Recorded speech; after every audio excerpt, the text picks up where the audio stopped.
Entonces, el día de hoy, la idea es que vamos a ver lo que es la introducción de subestaciones digitales, ¿sí? Entonces, es como un recuento de lo que vamos a ver durante todos estos días, como para dar contexto a cada uno de los temas, ¿no?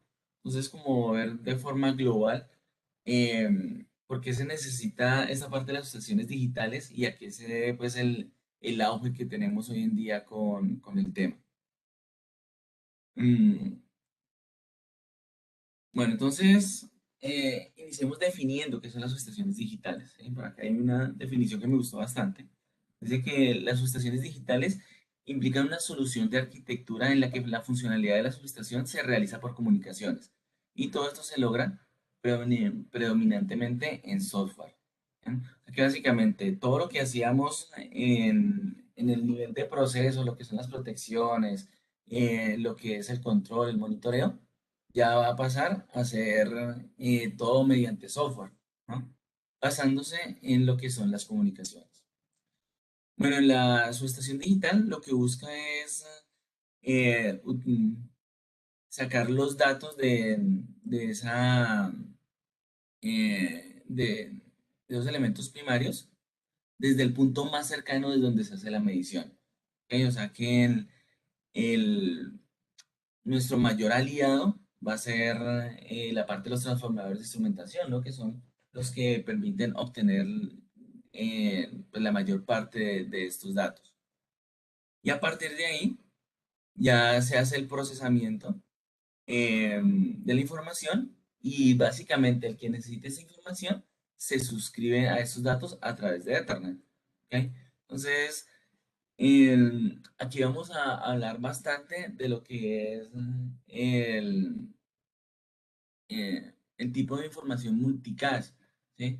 Porque básicamente cuando cualquier dispositivo quiere obtener información de, bien sea de un seccionador o de un interruptor, digamos las posiciones, enclavamientos, voltajes, corrientes de un CT, de un PT, en teoría esa información se encuentra ya en la red. ¿Ok? O sea, lo único que tenemos que hacer es suscribirnos para poder que esa información pueda ser consumida. ¿Sí?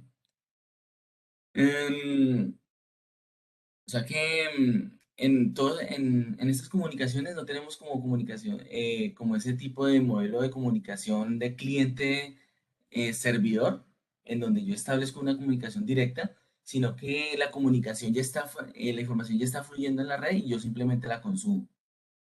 Entonces, a esto se refiere con la parte de suscribirse a los datos que son requeridos para cierta funcionalidad.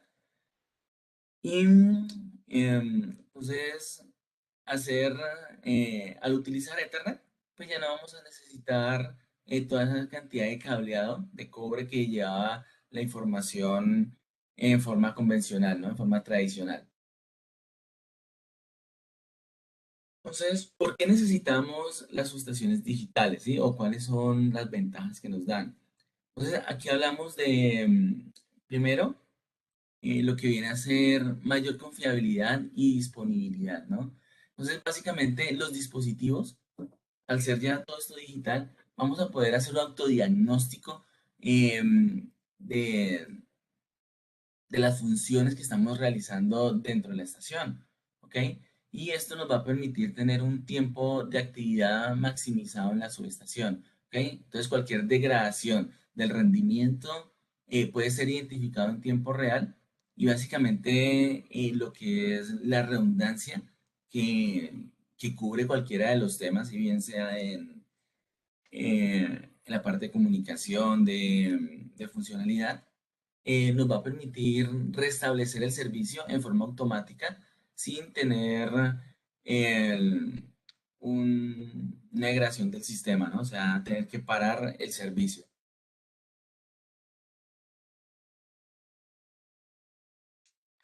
También hablamos de operación optimizada de los activos.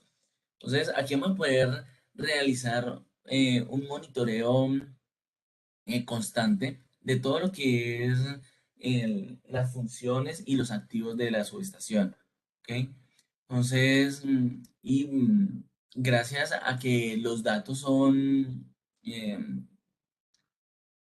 enviados a través de comunicaciones, podemos tener equipos que nos puedan em, como recoger toda la información y generar recomendaciones y acciones de mantenimiento y reparación que se puedan realizar antes de tener cualquier tipo de problema o cualquier tipo de degradación del servicio.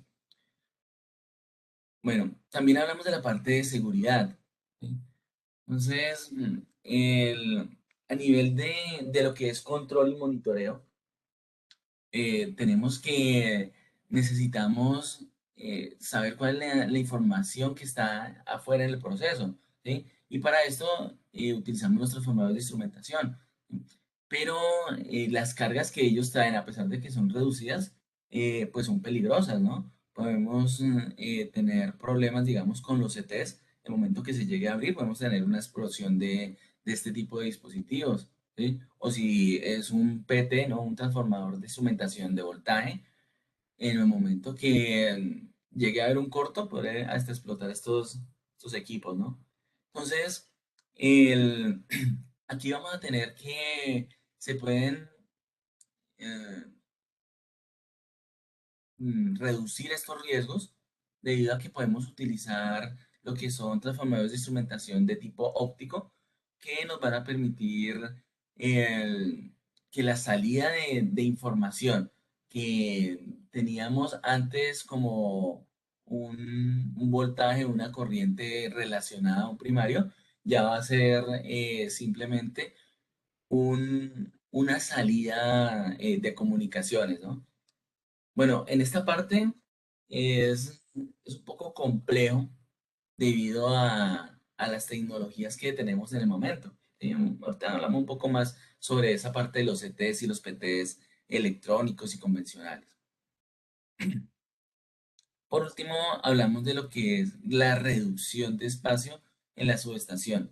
Y creo que esta es como de las que más llaman la atención debido primero, a la parte del cableado, ¿no? Como les decía, en la parte de disponibilidad, ya no vamos a necesitar tener cada uno de los puntos de forma peer-to-peer, ¿no? O sea, punto a punto, donde si yo necesitaba la posición del interruptor, tenía que enviar como un cable que me trajera esa información directamente, o el del disparo de una bobina, ¿sí? Lo que es la información del voltaje, la corriente. Entonces, cada uno de estos tenía un cable independiente que nos traía esta información. Entonces, aquí vemos que al reducir esto, ¿sí? Al ya no tener que tener un cable por cada una de estas señales, pues vamos a tener, lo vamos a reemplazar por una fibra óptica, ¿ok? Y no una fibra óptica por equipo, sino pues una fibra óptica que podría recoger toda la información, por ejemplo, decir algo de patio, ¿ok? Con su respectivo, eh, con su respectivo cable de redundancia que va a permitir que en caso de que tengamos un problema, pues vamos a recibir la información por otro lado, ¿no? Entonces, aquí ya no estaríamos hablando de cientos de cables, sino únicamente de dos cables, ¿no? Donde estaríamos trayendo la misma información, pero ya por comunicaciones. Entonces tendríamos, digamos, cárcamos más pequeños, ¿sí? También tendríamos que la obra civil se reduciría, porque ya no vamos a necesitar, por ejemplo, cuando hablamos de estos cárcamos, tenemos que tener diferentes niveles, dependiendo si era comunicaciones, el nivel de tensión, ¿no? Entonces, entre diferentes niveles de tensión, por norma se necesita tener cierta cantidad de espacio, ¿no? Entonces, todo esto se reduciría a un pequeño ducto que nos llevaría a la fibra óptica. Y también en la parte de lo que viene a ser el control, pues ya no vamos a necesitar equipos tan grandes, porque los equipos básicamente eran grandes debido a las borneras de entradas y salidas, ¿sí? Entonces vamos a poder tener equipos más pequeños y vamos a tener el obra civil más pequeña, vamos a tener menos cableado y esto se ha reflejado en menos costos, ¿no? Bueno, a nivel de, bueno, a nivel de arquitectura general, la subestación conserva lo mismo que plantea 61850 desde sus inicios. ¿Ok? Entonces vamos a tener un nivel de proceso en donde estarían todos los elementos de potencia, ¿sí? Donde vamos a encontrar la parte de interruptores, seccionadores, los bancos de capacitadores, ¿sí? Y luego parte de los transformadores de instrumentación, ¿no? O sea, los CTs y los PTs. Entonces, pero la idea es que ya vamos a poder tener esos transformadores de instrumentación electrónicos, ¿no? Inteligentes, en donde vamos a tener una salida que permite, bien sea que sea óptica, para que la información que se esté enviando se lo reciba un concentrador y nos pueda sacar un tipo de comunicación para cualquier tipo de dispositivo, o puede ser un transformador de instrumentación convencional y a través de una Merge Unit, ¿sí? Que vendrían a ser las que tenemos aquí como en la frontera, nos hacen la conversión de todos estos datos analógicos al mundo digital, ¿sí? Y de esta forma los puede consumir cualquier dispositivo, como vienen a ser las protecciones, los controladores de bahía, los equipos que manejan los enclavamientos, en fin.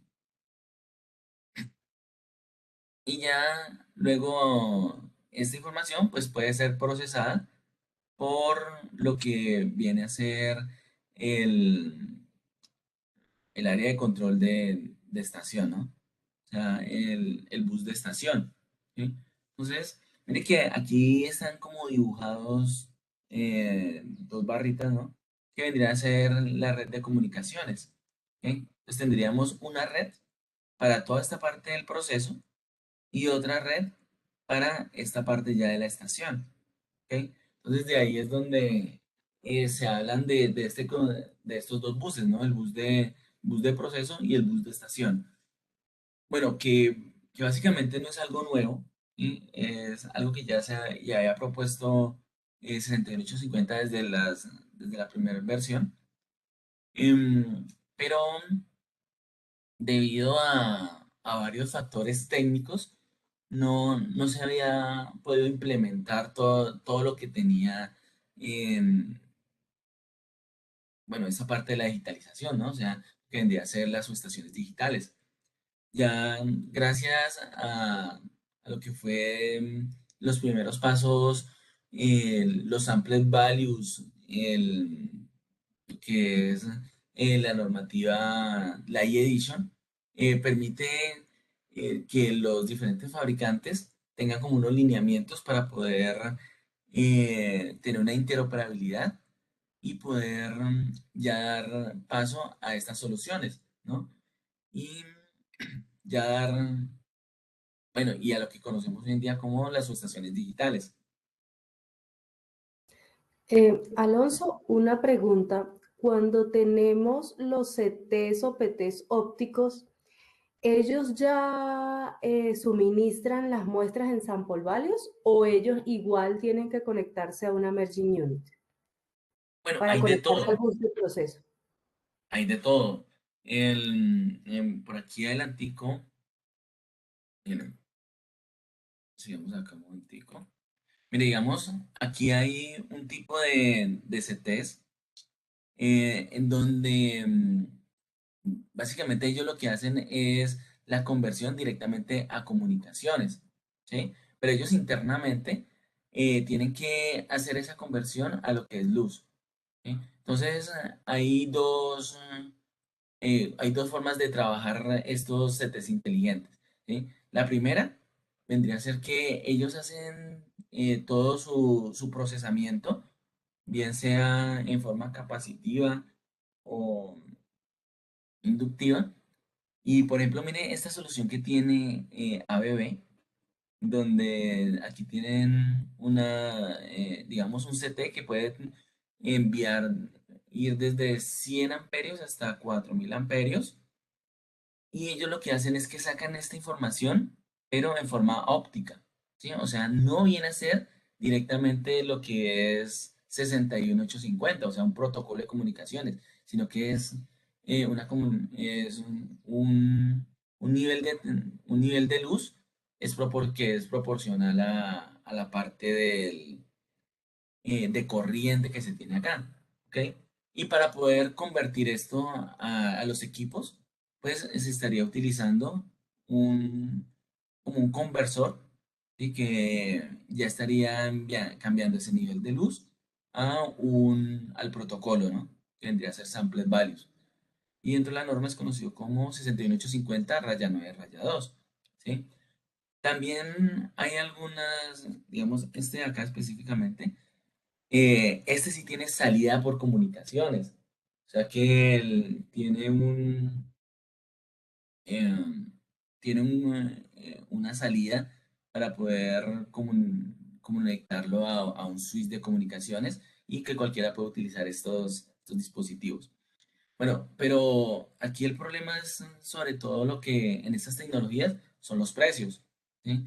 Entonces, estos equipos debido al poco uso que todavía se le está dando, tienen unos precios muy elevados, digamos, a comparación de lo que es una Memory Unit, ¿sí?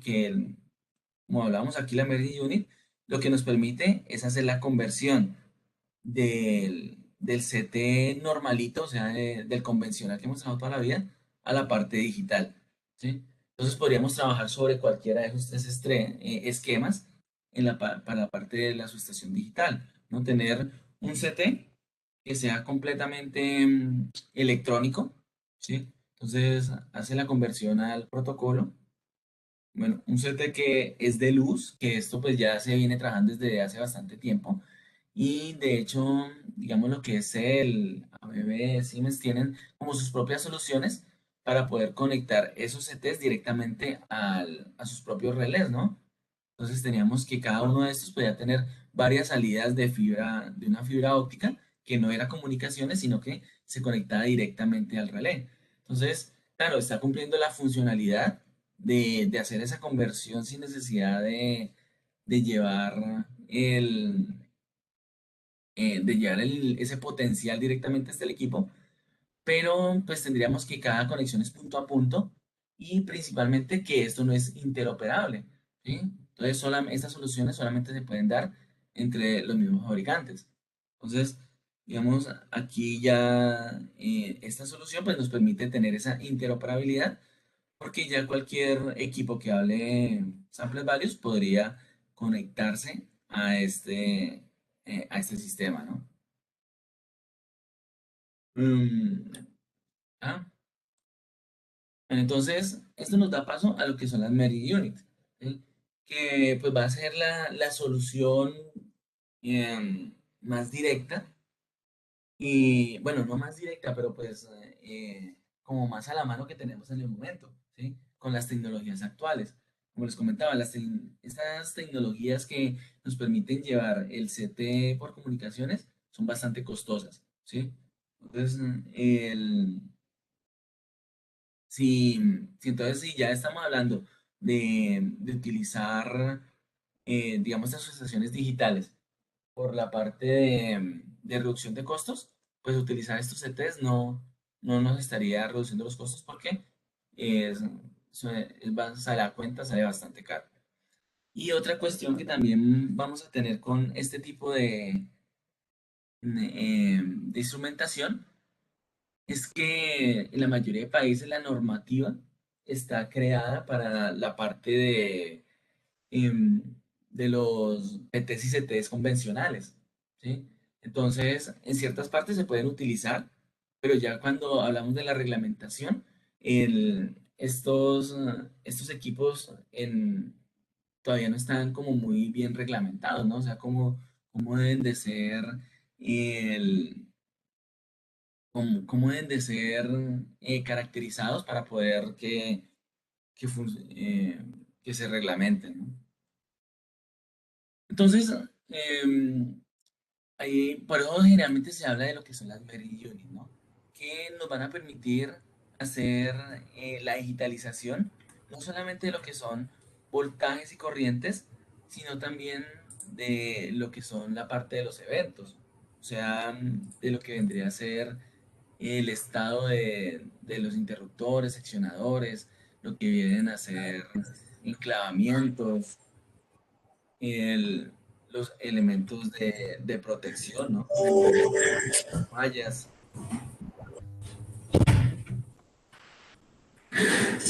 Cada, cada fabricante pues tiene su punto de vista diferente, ¿no?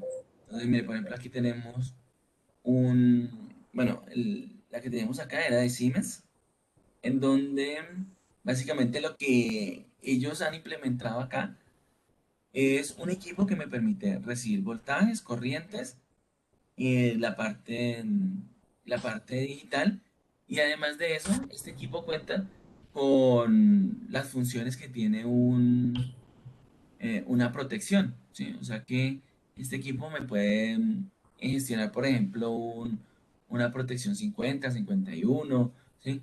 Bueno, la mayoría de protecciones em, normales en una bahía las podemos gestionar desde acá mismo, ¿ok? Entonces aquí podríamos recibir la información en forma análoga y realizar parte de protecciones, como por ejemplo el respaldo, ¿sí? Entonces tendríamos que enviar toda la información al equipo principal eh, dentro de sala y aquí podríamos tener un respaldo, ¿sí?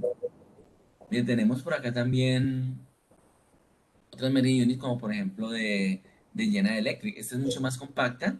Claro, sería una solución más económica porque no tiene funciones de protección. O sea que este tipo de equipo lo único que hace es hacer la conversión de las señales digitales y análogas al, para que sea leído por algún tipo de protección, ¿sí? Que viene a ser pues como lo que nos dice la norma, ¿no? De todas formas, el, pues esta idea es buena, pero pues también tiene sus contras, ¿no? Que aquí estaríamos, que si estamos haciendo protección en este equipo, en el momento que este equipo tenga alguna falla, pues estaríamos perdiendo dos equipos, ¿sí? Lo que es la Merit Unit y la protección. Entonces, pues ya habría que analizar desde qué punto de vista lo estamos utilizando. Digamos, Cell también tiene un concepto parecido al que les hablaba acá con Siemens. Si se dan cuenta, este equipo es muy parecido también a lo que ellos manejan normalmente. ¿Sí? Por ejemplo, al Cell 451, en donde si nosotros lo vemos físicamente, es igual al equipo convencional, pero lo que convierte este en Mary Unit es que permite sacar la información que está leyendo como sample values, ¿sí? Entonces, al igual que en Siemens, podría ser la protección en patio y enviar toda la información a la sala para poder hacer ya lo que es la protección principal, ¿sí? En ABB tiene también un esquema parecido aquí a General Electric, o sea que esto es únicamente Mary Unit, ¿sí? Y lo que hace es que ellos tienen tres equipos, ¿sí? Que funcionan como uno solo para la parte de la Mary Unit. Entonces, en uno hace la conversión de voltajes y corrientes, ¿sí? Como bueno, más o menos lo que le mostraba por acá, hacer esa conversión eh, de lo que son los datos y luego es recogido por otro equipo que hace todo el procesamiento para hacer la conversión al medio digital, ¿no? O sea, al 61850 raya 9 raya 2, ¿sí? Entonces, esta solución de ABB sale algo costoso porque se necesitan tres equipos, ¿no? Entonces, uno para el análogo, otro para el digital y otro que hace la conversión de estas señales a la red de comunicaciones.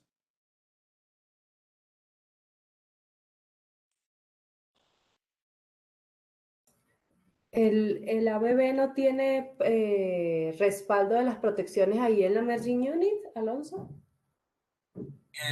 Bueno, cuando hice, cuando hice esta diapositiva no la había visto, pero sí, sí tienen algunos. Aquí han sacado como el mismo equipo que utilizan normalmente, pero con la salida de comunicaciones. De hecho, una de las prácticas que vamos a hacer va a ser con un equipo ABB que es SIED, o sea, tiene todas las funciones de protección y me permite hacer la conversión de las señales de voltajes y corrientes a samples values. Sí, sí lo tienen. Ok, entonces el único que no tiene ese respaldo es G. Sí, en G sí no lo he visto. Los equipos Ok. que nunca lo he visto. Mire, aquí vemos lo que es la estación convencional, ¿no? Entonces, en donde el IED estaría obteniendo la información de la bahía directamente de los CTs y los PTs, ¿no? Todo lo que son corrientes y voltajes estarían cableados directamente hasta el dispositivo.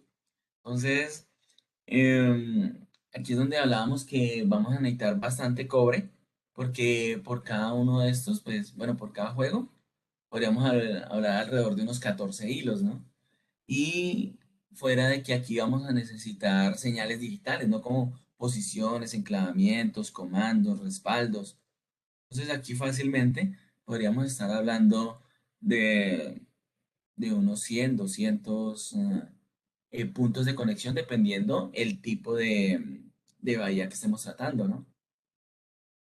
Entonces ya cuando hablamos de que tenemos un bus de proceso, entonces cada una de estas señales es tomada normalmente por una Marine Unit, ¿sí? Pero como les decía, podríamos tener directamente que estos equipos lleven la información hasta el switch, pero no es como tan normal con las tecnologías que tenemos hoy en día. Y lo que vamos a encontrar normalmente es una Marine Unit que nos hace la conversión de estos datos, ¿sí? Y pues también vamos a tener que un equipo, digamos, un CT, que hace la conversión, bueno, que hace la conversión de un primario a un secundario, pues es un equipo bastante simple, ¿sí? Que para que tenga una avería, pues va a ser pues una cuestión física muy grande, ¿no? Digamos que se dañe el embobinado, que se parta el núcleo, ¿no? Para poder que un equipo de estos tenga una avería. Mientras que si hablamos que tenemos un set inteligente, pues vamos a tener muchas partes electrónicas que pueden sufrir un daño por deterioro, por alta tensión, por problemas de tierras, ¿sí? Entonces vamos a incrementar la posibilidad de daño de estos equipos, ¿no?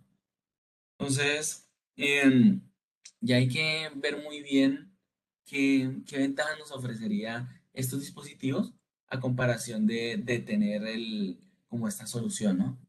Aquí ahí hay varias cosas que entran en juego, eh, ya para hablar de un CT y un PT electrónico, a tener lo que es la parte de la Memory Unit, ¿ok? No solamente los costos.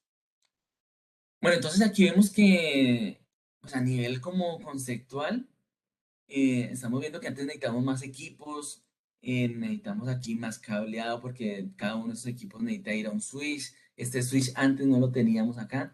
Entonces podríamos pensar de que el, el concepto aquí antes se nos está volviendo más complejo de lo que teníamos inicialmente, ¿no?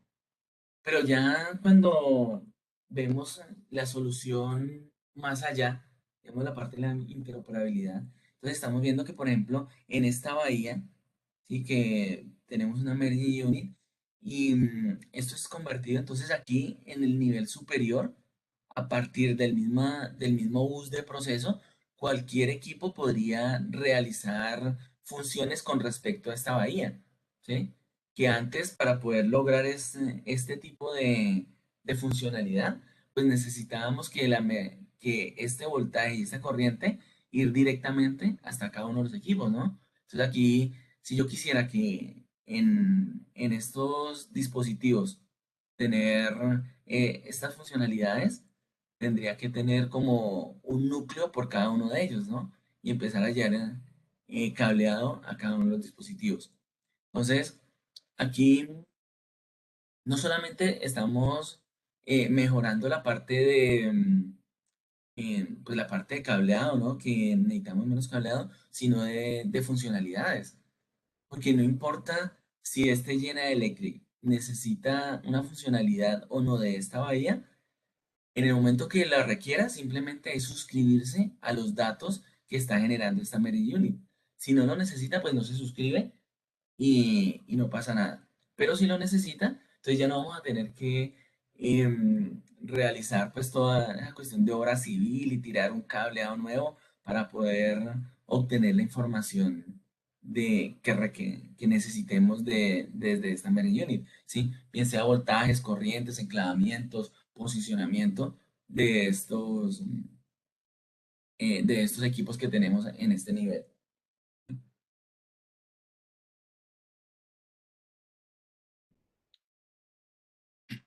Pues mire, aquí tengo como unas imágenes de algunos equipos normalmente que vamos a encontrar en sitio, ¿no? Entonces mire mire el tamaño de este equipo. Aquí tendríamos que esto nos estaría haciendo el, como el proceso de protección bueno, de una bahía. Entonces vamos a necesitar traer todo lo que es posicionamientos y información a través de Bornera. Entonces, todo este espacio que tenemos acá, no es que el equipo necesite ser así de grande, sino el espacio para poder hacer todas estas conexiones, ¿sí? Porque mire que a nivel de procesamiento y comunicaciones, lo único que estamos ocupando vendría a ser este espacio de acá. El resto, pues, viene a ser el espacio necesario para poder hacer ese conexionamiento, ¿sí? Y todo esto, pues, lo que repercute viene a ser toda esa cantidad de cableado que necesitamos llevar desde el patio. Ya a nivel de comunicaciones, pues mire que el equipo ya lo único que va a requerir va a ser eh, tener la parte de comunicaciones para poder hacer las mismas funciones que hacíamos en un equipo convencional. ¿Ok? Entonces, mire que esos equipos pues todavía tienen eh, bastante espacio aquí para Bornera, pero pues realmente no se utilizan, ¿sí? Entonces en un futuro podríamos tener equipos todavía más pequeños para poder tener las mismas funcionalidades. Inclusive en algunas subestaciones rusas tienen equipos que son como un todo en uno, en donde básicamente tienen como un supercomputador, en donde el procesamiento que tiene es capaz de hacer el monitoreo de varias bahías al mismo tiempo. Porque si se dan cuenta, aquí el, lo que teníamos normalmente acá era que un IED nos hacía la protección de una bahía, pero no porque, bueno, aquí teníamos un IED y un IED de respaldo, ¿no? En caso de que este fallara, el otro IED nos hace todas las funciones que este IED puede hacer. Pero básicamente teníamos un equipo por bahía, era básicamente por esto, ¿sí? Por por toda esa cantidad de conexiones que necesitábamos para que funcionara esto, ¿sí? Entonces, si tenemos ahora que este equipo, sin importar dónde esté, puede obtener la información de cualquier bahía y enviar disparos a cualquier bahía, entonces este equipo podría hacer las funciones de varios equipos al mismo tiempo, ¿sí? Entonces, lo que les decía, pues en Rusia he visto esa solución, bueno, he leído esa solución, que permite tener, digamos, el monitoreo de 10 bahías al mismo tiempo a través de un solo equipo, ¿sí? Y en caso de que este falle, pues se tiene un equipo de respaldo. Entonces tendríamos dos equipos haciendo todas las protecciones de la subestación sin, eh, entonces aquí veríamos que la reducción de costos pues sería todavía mayor a a lo que le estaría planteando con esta parte, ¿no? De cada IED hace la función de una sola bahía. Bueno, entonces en la estación les hablaba que íbamos a tener dos buses, ¿no? Uno vendría a ser el bus de estación y el otro vendría a ser el bus de proceso. En el bus de estación estaríamos hablando de lo que es monitoreo y control de la subestación a nivel de operación, ¿sí? O sea que este es el que, desde donde se va a conectar, digamos, la IHM, las bases de datos, los gateways de comunicación, ¿sí? El- los firewall para poder tener acceso, digamos, a centro de control. Entonces, este bus de estación nos va a permitir intercambiar todos estos tipos de datos. Bueno, para tener este intercambio de información, vamos a utilizar lo que viene a ser los MMS, ¿no? Que vienen a ser básicamente las comunicaciones que entraron a reemplazar lo que fueron bueno, lo que son los protocolos como son DNP3, 104, 101, en fin, ¿no? Entonces, que nos permitían llevar la información desde acá, desde los IEDs, tenemos acá, desde esos IEDs hasta la parte de operación, ¿ok? En donde tendríamos las IHMs. Entonces, todo este bus de acá normalmente se va a trabajar sobre la parte de MMS, ¿ok? Bueno, aquí hay algunos equipos que puede que no estén dentro bueno, que no tengan conexión al bus de proceso. O sea que aquí podríamos llevar información de GUS como de eventos a través de este nivel. ¿Sí? En- Siempre y cuando no tengamos acceso al bus de proceso. ¿Sí? Entonces, normalmente vamos a utilizar MMS, pero si es requerido, podríamos también utilizar bus. ¿Sí? Pero lo ideal es llevarlo también por el bus. En esas comunicaciones bus, llevarlas por la parte del bus de proceso. Pero no es pues como indispensable. Bueno, y la forma en que funcionan estas comunicaciones es a través de una comunicación robusta en donde podemos utilizar reportes que son enfocados a los eventos, ¿sí? Entonces, estos reportes me permiten tener bastante configuración, ¿no? Ser bastante robustos. Entonces, aquí ya vamos a hablar sobre el modelo de datos que tenemos en 6850 y lo que son los trigger option para poder enviar los reportes hasta el DHM o hacia el gateway de comunicación. ¿Ok? Bueno, esta parte del bus de estación no la vamos a tocar en este curso. Y aquí solamente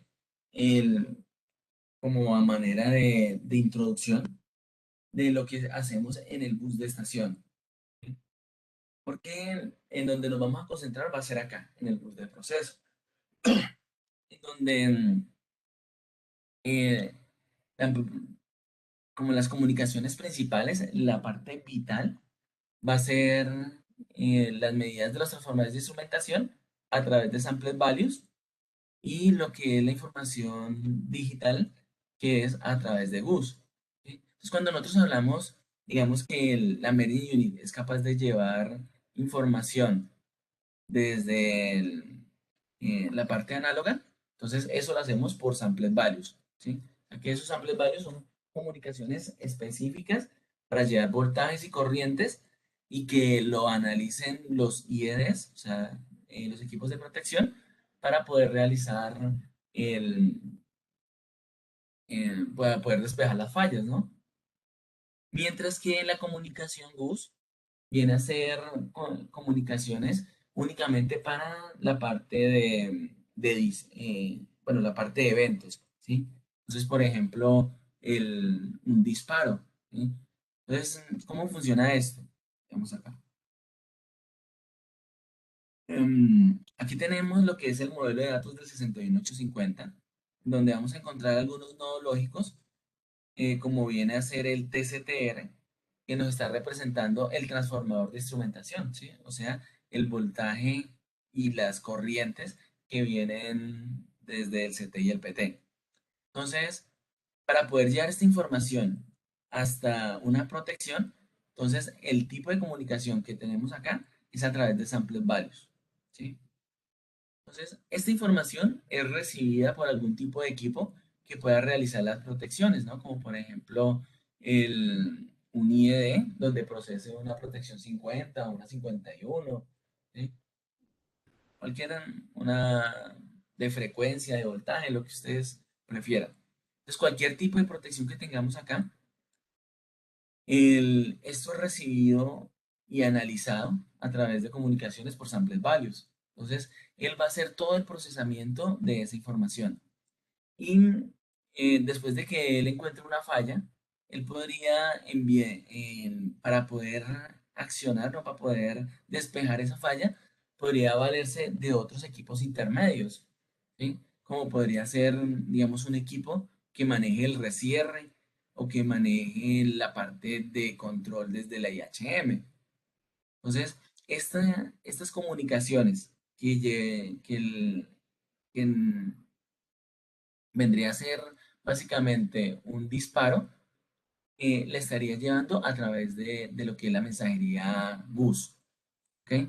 Entonces, ese mensaje digital ya deja y ya no puede ser samples values, porque samples values es solamente para la parte análoga.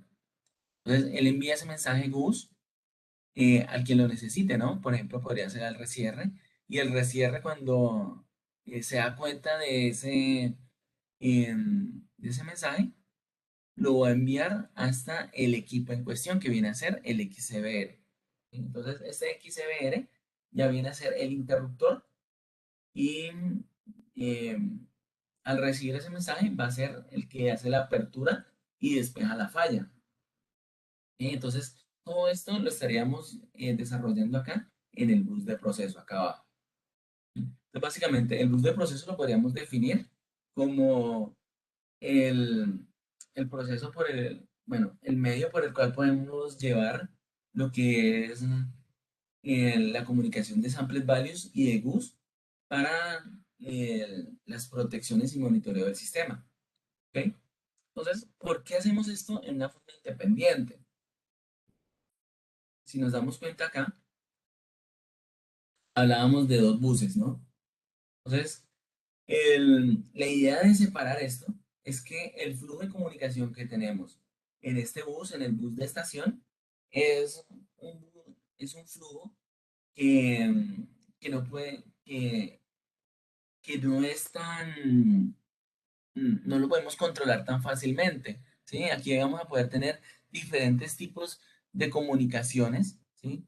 Como van a ser MMS, ¿sí? Como les comentaba ahora, pero también podríamos tener otros tipos de comunicaciones, como por ejemplo, podríamos tener aquí, digamos, DNP3, ¿sí? Porque puede ser que algunos equipos no han sido actualizados y todavía tengamos DNP3, ¿sí? Podríamos tener 104, ¿sí? Podemos tener Modbus, podríamos tener digamos que aquí tenemos vigilancia, cámaras de seguridad. Esas cámaras pues tienen que ir sobre una red. Entonces aquí también podríamos llegar a tener ese tipo de flujo. ¿Ok? Así esté separado por VLAN, estaría sobre esta red física. ¿Ok? Entonces, toda esta información podría en algún momento salirse de las manos, ¿no?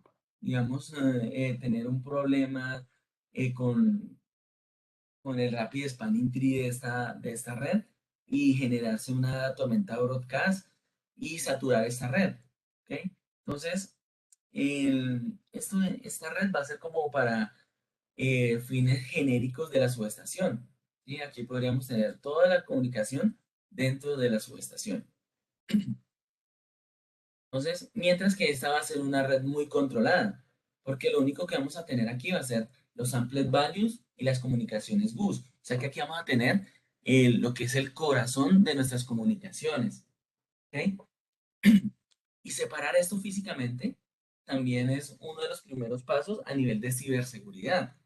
Porque mire que si nosotros necesitamos salir a centro de control, los datos que vamos a sacar a centro de control van a ser los datos que tenemos en esta red. O sea que de una u otra forma, estos datos que tenemos acá están enlazados a una WAN, ¿sí? O sea, a una red externa. Si de una u otra forma logran atacar la subestación, ese ataque va a ingresar por este lado, ¿ok? Y el firewall, el, el IPS, lo que nosotros tengamos, eh, si logra ser vulnerado, van a tener acceso a esta red de acá, ¿sí? Pero nunca van a poder tener acceso a esta red debido a que es una red independiente. Entonces, esa es la idea de tener dos redes. Entonces, muchas veces se dice, no, es que son dos redes independientes porque son funcionalidades diferentes, pero pues va mucho más allá de eso. Entonces, no basta con simplemente nosotros decir, bueno, vamos a tener una red y yo divido esto aquí simplemente a nivel lógico. La idea es tener esto dividido a nivel físico.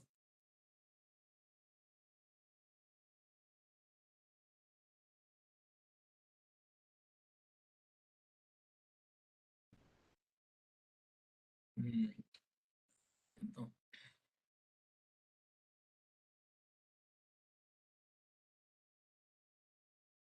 Bueno, entonces, ¿qué ventajas tenemos al hablar de las subestaciones digitales? Entonces, primero hablamos de mejora de fiabilidad de la transmisión de la información. Entonces, eh, normalmente cuando inició esta parte de 61850, hace ya 20 años, ¿sí? Y la edición uno se empezó a escribir alrededor del 2002, o sea que ya tenemos 20 años en donde hablamos de 61850, ¿sí? Las primeras subestaciones estamos hablando por allá alrededor del 2005, en donde ya se empezó a implementar la parte de los MMS, ¿sí? Por allá eh, hacia el 2008, 2009, ya se empezó a hablar de lo que era la mensajería bus, ¿sí? Y entró con mucho recelo, ¿no? Porque la gente decía, no, esto es por comunicaciones y, y eso en cualquier momento se pierde y esto es menos confiable que tener un cable directamente a mi equipo, ¿sí? Entonces, al día de hoy, ya, ya este paradigma pues ha ido como quitándose, ¿no? Entonces ya se sabe que la comunicación a nivel de bueno, esta información a nivel de comunicaciones es más confiable que lo que es un cable, ¿sí? Bueno, esto por varias razones. Bueno, eso lo vamos a ver más adelantico, pero vemos de las razones que vemos que es más confiable, es porque tenemos un monitoreo, ¿sí? Si por alguna razón se llega a perder la comunicación entre un equipo, el- podemos monitorear esto, ¿no? O sea, podemos saber de que se perdió esa comunicación. ¿Sí? Con el cable de cobre no, ¿sí? Si, digamos, tengo un enclavamiento que viene en forma física, entonces, y este cable se llega a dañar, bien sea porque un roedor o por apresionamiento, ¿no? Digamos que se cayó algo sobre este cable y lo dañó y no nos dimos cuenta, la forma para poder como establecer este daño va a ser porque se generó el enclavamiento y el sistema no funcionó como debía. ¿Ok? Entonces ahí es donde nos damos cuenta que falló ese, eh, bueno, ese elemento. Entonces, y lo mismo vamos a tener con la parte eh, de los voltajes y las corrientes. ¿Sí? Entonces, todas estas comunicaciones pueden ser monitoreadas. En el momento que algo falle, instantáneamente podemos darnos cuenta que tenemos un problema. Y además de que en esta parte tenemos una redundancia, ¿ok? Que vendría a ser la parte de redundancia de comunicaciones, ¿sí? en donde si se llega a dañar una fibra óptica, tenemos otra fibra que está respaldando esa comunicación, si bien sea por HCR o por PRP. Bueno, podemos también hablar de que las funciones eh, están, bueno, las funciones pueden ser compartidas, en lo que les hablaba ahora. Un mismo equipo podría llegar y hacer varias funciones dentro del sistema, ¿sí? Porque ya no vamos a necesitar como esa información física que esté llegando al equipo para que el equipo funcione, ¿no? Puede obtener la información de cualquier punto de la red. Y entonces digamos, podríamos tener un equipo que gestione solamente las protecciones de sobrecorriente de todas las bahías, por decir algo, ¿sí? Porque no vamos a necesitar esa funcionalidad que está como amarrada a la ubicación del equipo. La parte de la escalabilidad, ¿sí? Entonces, va a ser muy fácil escalar, bueno, generar nuevas funcionalidades en una subestación digital. Porque, por decir algo, si necesitamos crear una nueva bahía, entonces, ya después de que la bahía está lista, para poder utilizar la información de las bahías que ya existen, no voy a necesitar empezar a cablear todos esos elementos que vienen desde los diferentes puntos, sino que lo único que hago es empezar a suscribirme a los datos que requiero de cada uno. ¿Ok? Em, bueno, la parte de cableados complicados, ¿no? Que ya hemos hablado. También tenemos, bueno, todos los problemas que tenemos a nivel de compatibilidad electromagnética, ¿no? Entonces, por ejemplo, cuando estamos conectando dos equipos y resulta que los dos no están conectados a la misma tierra, entonces que las señales no se ven reflejadas. Los problemas, por ejemplo, eh, con la saturación, ¿no? Que es que este equipo no me soporta hasta cierto nivel. Bueno, toda esta parte eh, que tiene que ver con voltajes y corrientes y referencias, pues nos lo vamos a quitar de encima, porque ya todo vendría por comunicaciones. Mm, bueno, aumenta la seguridad. Bueno, aquí la seguridad pues viene a ser voltajes y corrientes que vienen de CTs y PTs, porque digamos cuando hablábamos de que el CT traía un nivel de tensión, perdón, nivel de voltaje muy alto, generalmente necesitábamos tener eh, enviar la información en paralelo, ¿no? Para poder utilizar para poder para poder soportar estos niveles de corrientes, ¿sí? Y en caso de que algún cable de estos se dañara, pues íbamos a tener un problema, inclusive podía llegar a explotar estos transformadores de instrumentación, ¿sí? Entonces aquí nos vamos a quitar todos estos problemas de riesgo eléctrico. Y por último, la reducción de costos, que ya le hemos hablado bastante. Bueno, pero entonces ya cuando hablamos de que todo se hace por comunicaciones, vamos a tener que la arquitectura del sistema va a ser uno de los puntos críticos para tener en cuenta. ¿Ok? Entonces, cuando hablábamos de esta arquitectura, normalmente siempre hemos hablado del Rapid Spanning Tree, o sea, de lo que viene a ser a nivel de redundancia, lo que es nuestra red, eh, utilizábamos este tipo de redundancia, en donde, mire que aquí tenemos tres equipos y los tres equipos están comunicados entre ellos.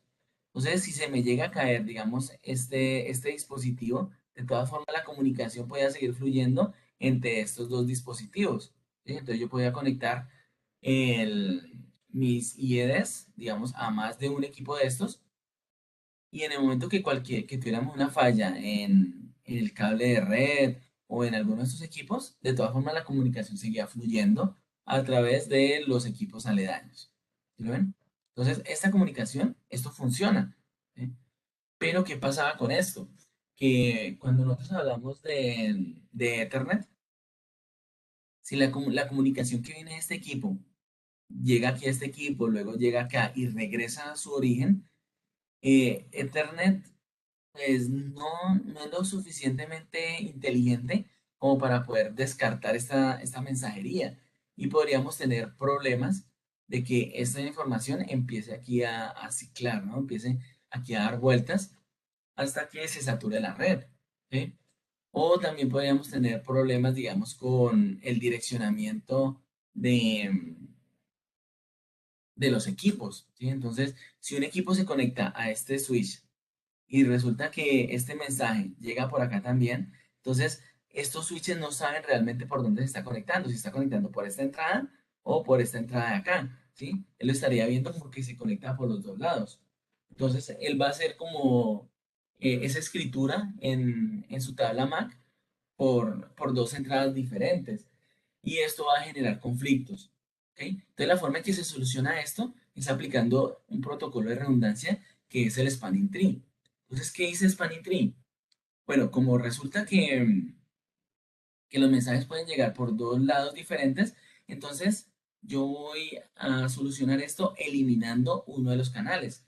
Entonces, mire que lo que hace Spanning Tree es eliminar este canal que tenemos acá abajo. Y al eliminar este canal, pues todas las comunicaciones tienen que realizarse en este, pues mire que aquí ya no tenemos como un ciclo, sino que vamos a tener una línea, ¿no? Entonces, si yo necesito comunicarme de este equipo hasta este equipo, tengo que enviar el mensaje por este lado y que llegue hasta acá. A pesar de que tenemos un camino más corto, este camino no puede ser utilizado. Entonces, eso es lo que hace Spanning Tree, eliminar uno de los segmentos. Entonces, hasta ahí todo va bien, ya no tenemos bucles, no tenemos que la información llega por dos caminos, o sea que no tenemos problemas con las tablas MAC y ya todo se ha solucionado. Pero ¿qué pasa si realmente falla un camino? Por ejemplo, este de acá. Aquí por, digamos que se dañó la fibra óptica. Entonces, ¿cómo se dañó esto? Lo que hace Spanning Tree es volver a habilitar este otro camino que él había deshabilitado lógicamente y ya los equipos pueden volver a hablar entre ellos por este otro canal. ¿Ok?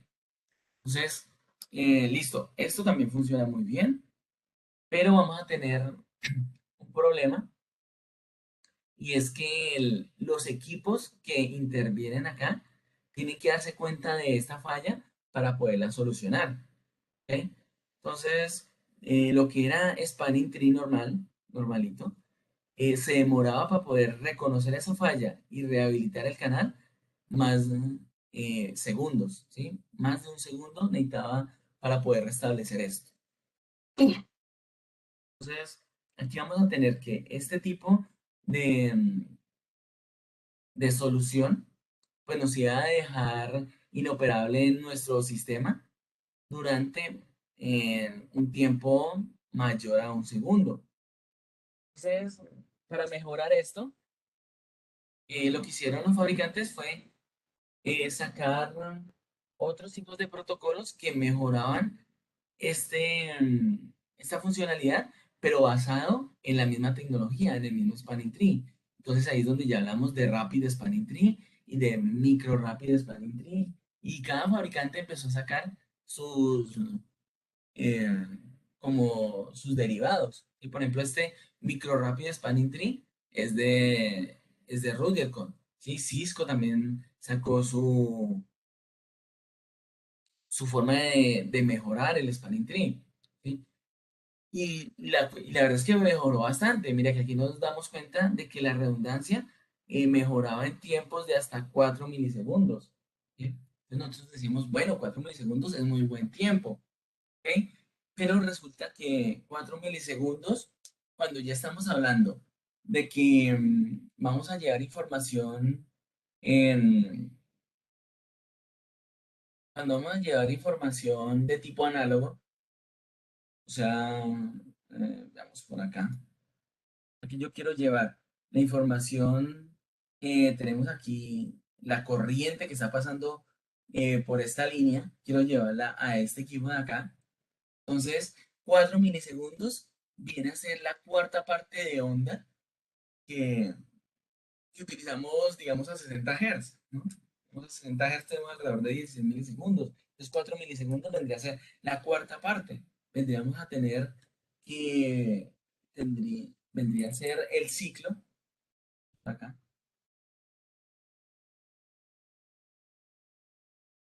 Entonces, si tenemos aquí nuestra onda, tendríamos que en 4 milisegundos vendría a ser la cuarta parte de, del sistema. O sea, desde que el elemento toma el tiempo mínimo, el voltaje corriente mínimo, hasta su máximo. ¿Sí se dan cuenta? O sea que aquí ya podemos tener una falla y el sistema no se dio cuenta. ¿Sí? En esa cuarta parte en esta cuarta parte de la onda. ¿Sí? O sea que 4 milisegundos va a ser mucho tiempo para sampled values ¿qué? Perder información. ¿Sí? Yo no puedo darme el lujo de perder todos estos datos porque o si no, ya el sistema puede haber fallado y no darnos cuenta.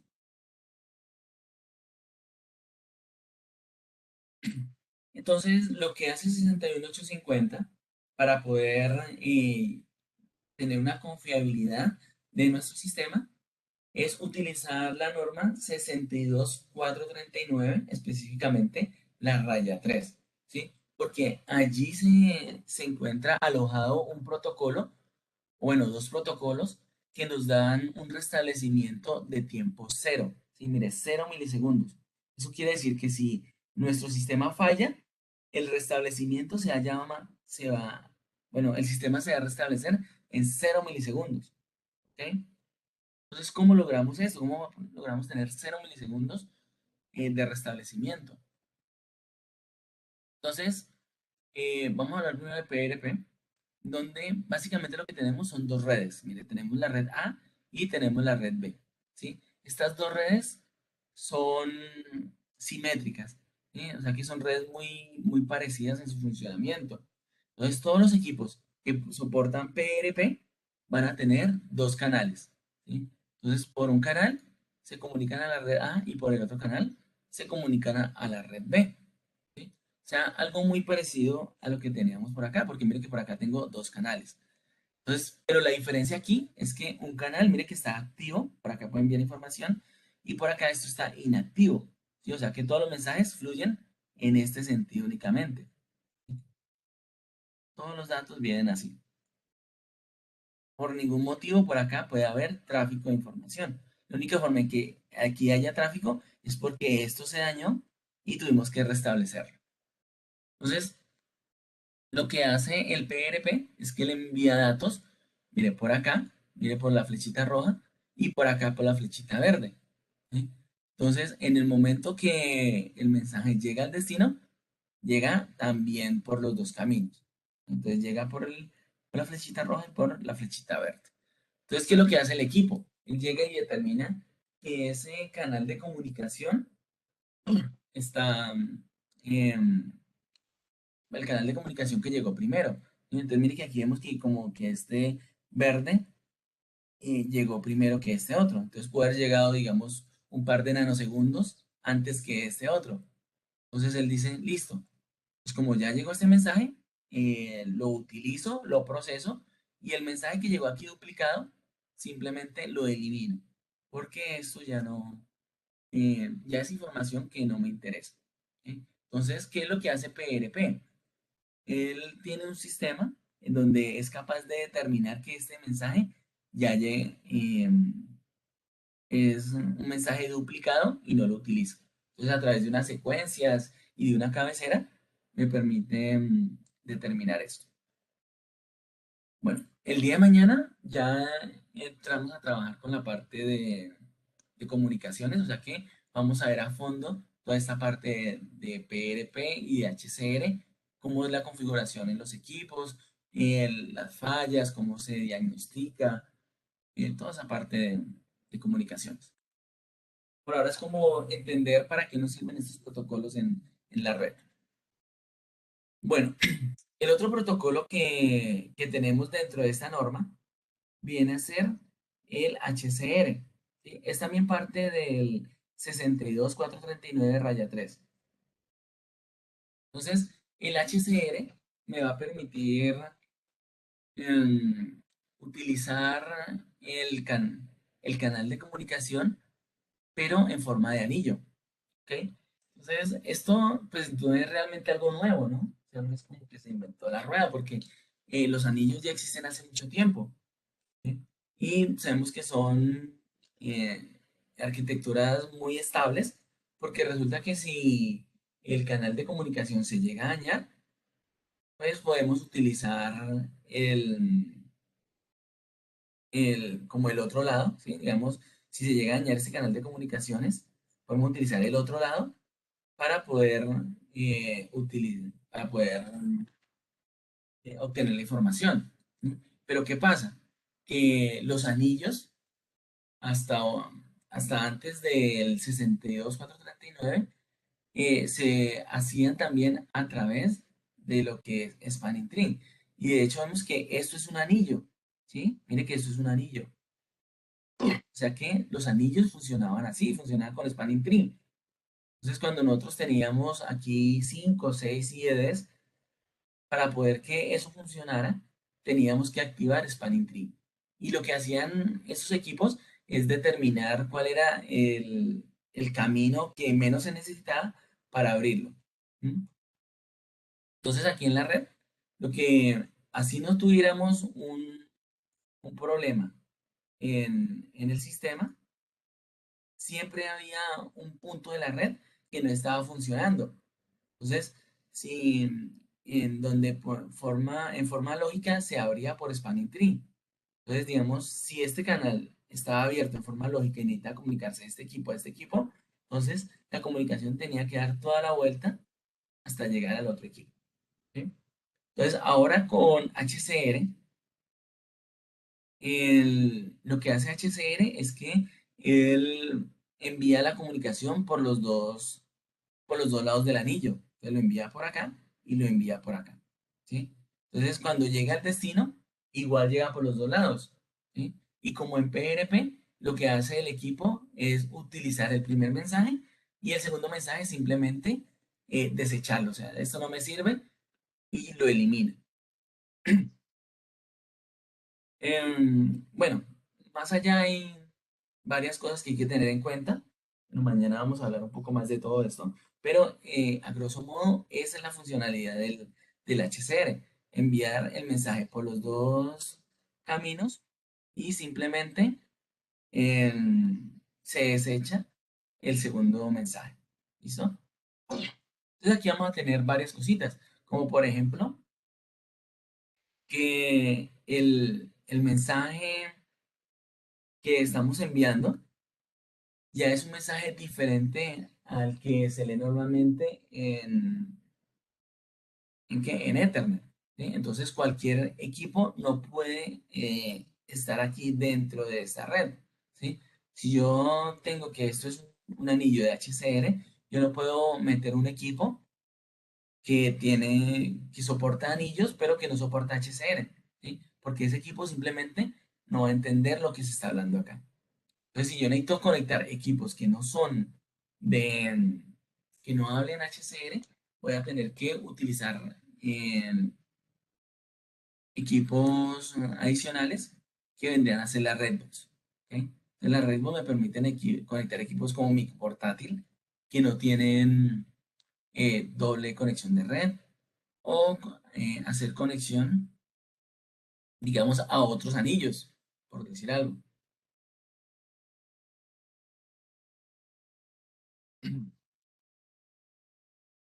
Bueno, hagamos una cosa. Hagamos un receso de 5 minuticos, ¿sí? Mientras voy por agüita, ¿sí? Nos estiramos un poco, hacemos una pequeña pausa activa, ¿listo? Y ya regresamos. ¿Listo? Entonces 5 minuticos y ya regresamos.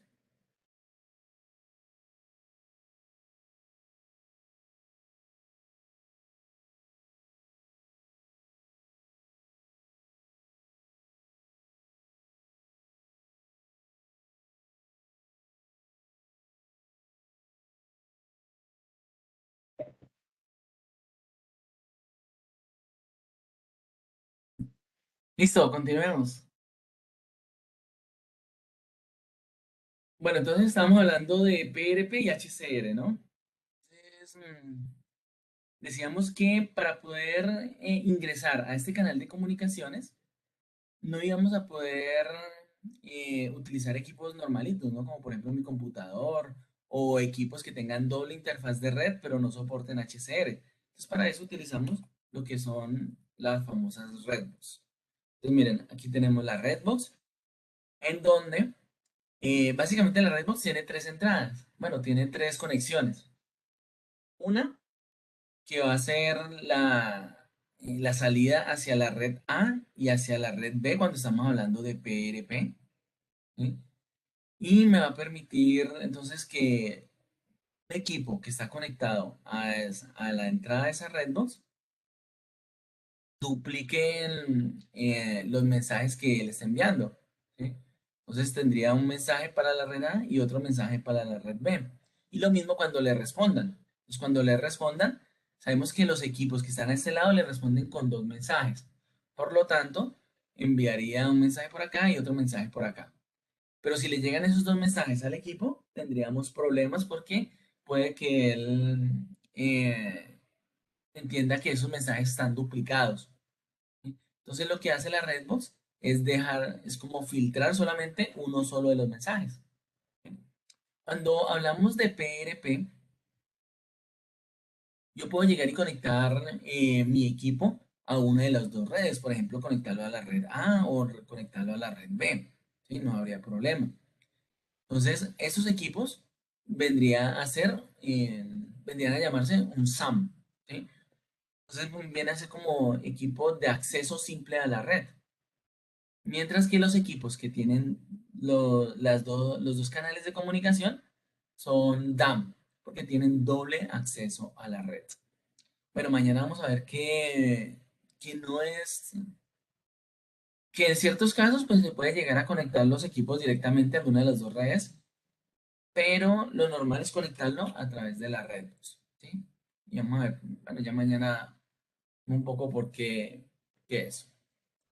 Bueno, las Rainbows también nos permiten conectarnos a lo que hacer como la pasarela cuando tenemos, digamos, una red HCR. Mire que esto es HCR, donde todos los equipitos están en anillo.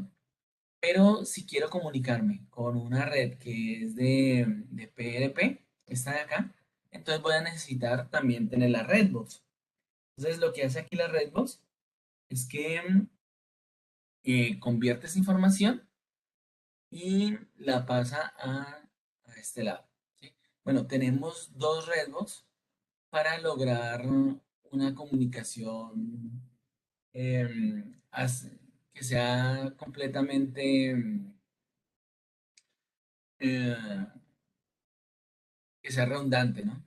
En caso de que se dañe esta, entonces seguiríamos trabajando con esta otra. ¿Ok? Y en caso de que necesitemos conectar dos anillos, vamos a necesitar lo que se llaman como quadbox. En donde la quadbox, pues no es más que dos redbox en un solo equipo. ¿Sí? Y me permiten comunicar en dos anillos. ¿Sí lo ven? Aquí, eso que está aquí en gris viene a ser una quadbox. Mañana ya ampliamos bien toda esta información. Bueno, el, otro de los conceptos que vamos a necesitar trabajar pues va a ser la parte de GUS, ¿no? Bueno, GUS es parte del estándar de 61850, está definido en la parte 8.1 y son comunicaciones de tipo multicast. O sea que cuando un equipo envía un mensaje de tipo GUS, al ser multicast, no va para alguien específico, sino que lo puede recibir cualquiera que esté dentro de la red. Bueno, este tipo de comunicaciones permite hacer monitoreo, o sea que yo siempre sé si el mensaje está activo o no está activo, y lo que permite es tener altas velocidades de procesamiento. ¿Sí? Entonces, cuando yo envío un disparo, la idea es que ese disparo sea procesado lo más rápido posible. La norma nos habla de 4 milisegundos en, en ser procesado desde el origen hasta el destino.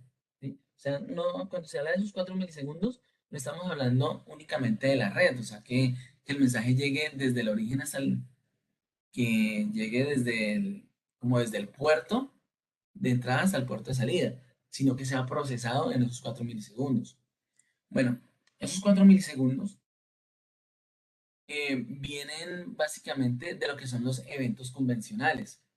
Bueno, si analizamos un poco lo que es los eventos convencionales con lo que son los eventos por comunicaciones, o sea, la comunicación bus, vamos a encontrar algo como esto. Entonces, primero tenemos la CPU, ¿no? Entonces sabemos que un evento es como la detección de que el procesador del IED detectó una condición anómala para poder,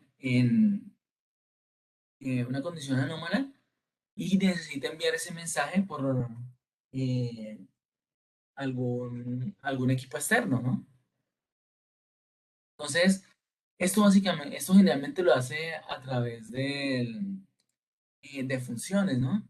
Entonces, cuando él se da cuenta que algo está mal, un registro en memoria marca un uno, ¿no? Un uno lógico. Entonces, para poder enviar eso a otro equipo, normalmente lo hacemos a través de un cable de cobre, ¿sí?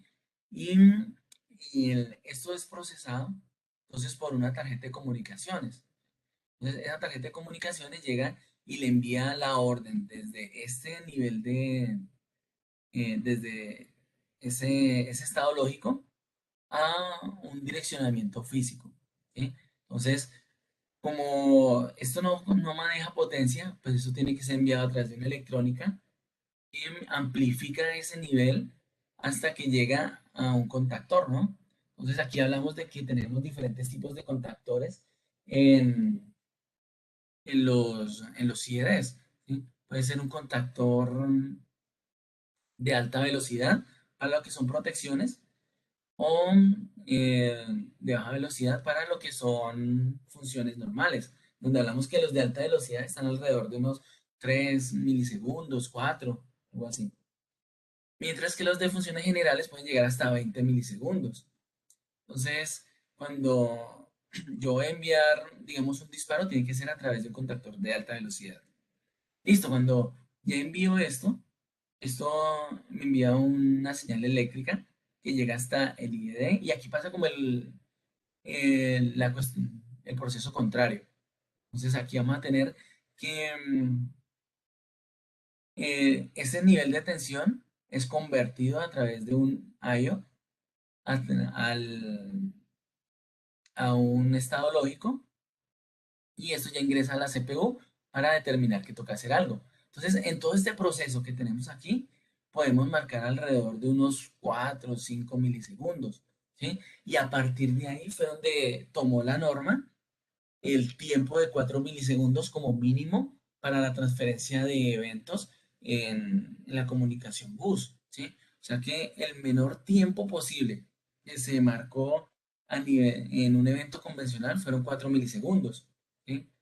Entonces, 4 milisegundos es lo mínimo que se tarda en enviar un mensaje desde un ID y recibirlo al otro lado, ¿ok? Entonces, ese fue como el tiempo máximo que se debe tomar un mensaje en GUS para poder em, determinar esa transferencia de información. Entonces, vamos a tener que mientras que aquí el tiempo máximo son 4 milisegundos, bueno, como el mejor tiempo vendría a ser 4 milisegundos, aquí el peor tiempo sería 4 milisegundos. Aquí normalmente tenemos que la CPU pues tiene la información que es digital. Él no necesita convertir esto a análogo, o sea que no necesita pasar por estos tipos de transductores, ¿sí? Esto simplemente va a la tarjeta de comunicaciones que también es digital y la tarjeta de comunicaciones ya envía esto al puerto, ¿sí? Normalmente una tarjeta de comunicaciones en sacar esto a cobre estaríamos hablando que se tarda alrededor de unos 1 o 2 milisegundos, ¿sí? El tiempo que tenemos acá en enviar los datos por los diferentes switches está alrededor de unos 15 o 20 microsegundos, no milisegundos, sino microsegundos, ¿sí? O sea que si tengo dos switches en, en medio de estos dos IDs, podríamos estar hablando de unos 30 microsegundos para, para enviar esa información, ¿sí? Entonces aquí vemos que el, cuando enviamos un mensaje por comunicaciones, pues va a ser más rápido, va a ser más confiable, porque si esta información se llega a perder, automáticamente tenemos que el protocolo está siendo constantemente, em, siendo constantemente monitoreado. O sea que siempre tenemos una visualización. También tenemos la cuestión del espacio. Digamos, si yo tengo aquí únicamente cuatro relés de alta velocidad, pues solamente puedo llevar cuatro señales de este tipo. Aquí no. Aquí yo puedo llevar todas las señales que quiera de alta velocidad. Porque lo único que me restringe acá viene a ser el software, ¿sí? Y el software normalmente de estos equipos me permiten llevar cientos de señales en este tipo de comunicaciones. Cuando hablamos de samples values, los samples values pues, van a ser comunicaciones que me permiten llevar la información analógica del sistema por comunicaciones. Entonces, para poder llevar esto, también son comunicaciones de tipo multicast, en donde cada mensaje tiene una separación de 200 microsegundos, alrededor de 208 microsegundos, ¿sí? Entonces, esto se hace a través de muestreo. Entonces, vamos a tener 80 muestras para la parte de protecciones, ¿sí? O sea que aquí voy a tener desde que inicia la onda hasta que inicia su ciclo, voy a tener 80 muestras en donde cada muestra estaría cada 208 microsegundos, ¿sí? Entonces, por eso hablábamos de que si hablamos si hablamos eh, de 4 milisegundos, pues claro, estaríamos perdiendo, en 1 milisegundo serían 5 señales, ¿sí? Y 5 por 4 20, estaríamos perdiendo 20 señales en esos 4 milisegundos que hablábamos eh, de, que de Rapid Spanning Tree. Entonces, por eso no se puede utilizar Rapid Spanning Tree en este tipo de entornos. Entonces aquí vemos que el tráfico es fijo, porque siempre vamos a tener la misma cantidad de muestras que estaríamos leyendo en el sistema. Y entonces estamos leyendo 4 voltajes y 4 corrientes en el mismo instante de tiempo. También hablamos que pueden haber 256 muestras. Estas 256 muestras vendría a ser para lo que tiene que ver con calidad de la energía, ¿sí? Cuando hablamos de calidad de la energía, como necesitamos analizar armónicos y, y factor de potencia y todo esto, entonces se necesita un muestreo más detallado. Por lo tanto, hablamos de 256 muestras. Entonces, cada mensaje de estos tiene un tráfico alrededor de unos 5, de unos 5 megabits por segundo, ¿sí? Ya vemos que es bastante tráfico. Cuando hablamos, digamos, de los equipos normales, digamos, de medidores que trabajan con DNP3, con 104, estos equipos normalmente tienen un em, canales de 10 megas, ¿sí? O sea que si trabajáramos con un equipo que tenga 10 megas, pues básicamente solamente podría utilizar dos samples values y con esto ya saturaría su canal de comunicación. Entonces, cuando nosotros hablamos de estos equipos normalmente tienen 100 megas, ¿sí? Para porque pueden, con dos trazados de samples varios, pues ya estarían saturando todo el sistema. Bueno, aquí vemos una topología. Bueno, después vamos a hablar de las topologías que podemos tener con este tipo de comunicaciones, ¿no? Ya cuando entendamos un poco mejor lo que es las arquitecturas de comunicaciones. Entonces, aquí vamos a encontrar, por ejemplo, que esta Merge Unit puede estar enviando 5 megabits de tráfico si estuviera enviando un solo samples values, ¿sí? Si estuviera enviando información de samples values con 80 muestras, ¿sí? Sería equivalente a cinco megas. Pero muchas Merge Unit tienen dos muestras, ¿sí? O sea, tienen para leer un voltaje, dos voltajes y dos corrientes, ¿sí? Digamos, para hacer funciones eh, de redundancia. Entonces, eso quiere decir que ya no estaría llevando 5 megas, sino que podría estar llevando 10 megas. Pero si los dos voltajes y corrientes que están llevando es para calidad de la energía, la cantidad de tráfico que estaría llevando sería hasta 24 megas. ¿Sí lo ven? Entonces, un equipo fácilmente puede estar llevando 24 megas únicamente eh, con dos medidas. ¿Sí? ¿Qué pasa con esta información? Esta información de 24 megas que está enviando es de tipo multicast. Entonces, cuando hablamos de que es de tipo multicast, quiere decir que cuando él lo envía, cualquier equipo que esté dentro de la red va a poder recibir esa información. O sea que estos 24 megas los puede estar recibiendo este equipo, este de acá, este de acá. Todos estos equipos pueden estar recibiendo esos 24 megas. ¿Sí? Bueno, y este equipo de acá no solamente estará recibiendo los 24 megas de este, sino de acá, de acá, de acá, de acá y de acá. Por lo tanto, en esta topología, este equipo podría estar recibiendo máximo 144 megas. ¿Sí lo ven? Entonces, al estar recibiendo 144 megas, normalmente estos dispositivos tienen un ancho de banda de 100 megas, ¿no? La tarjeta de red es de 100 megas. Y al ser de 100 megas, pues ya estaríamos saturando el, el canal de comunicaciones. ¿Sí? O sea, lo ideal para estos equipos es máximo que consuma hasta 80 megas. Si ya consume más de 80 megas, ya podemos tener pérdidas de tráfico dentro del canal de comunicaciones. Entonces, aquí la solución no es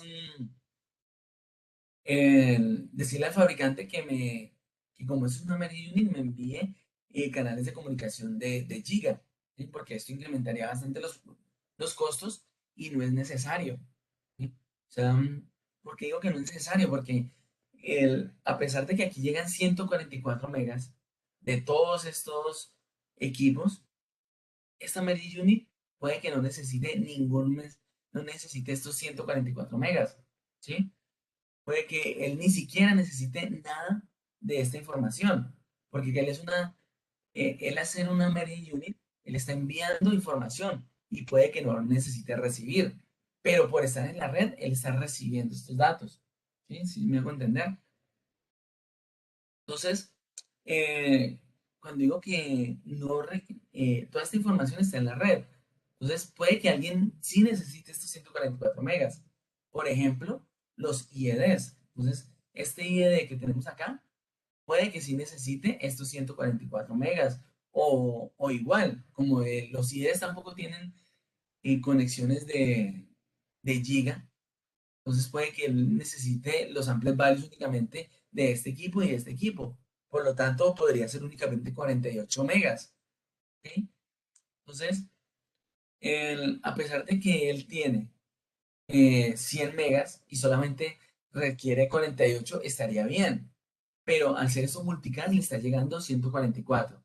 O sea que toda esa cantidad de tráfico que le está llegando está saturando su canal y no va a poder trabajar esos equipos.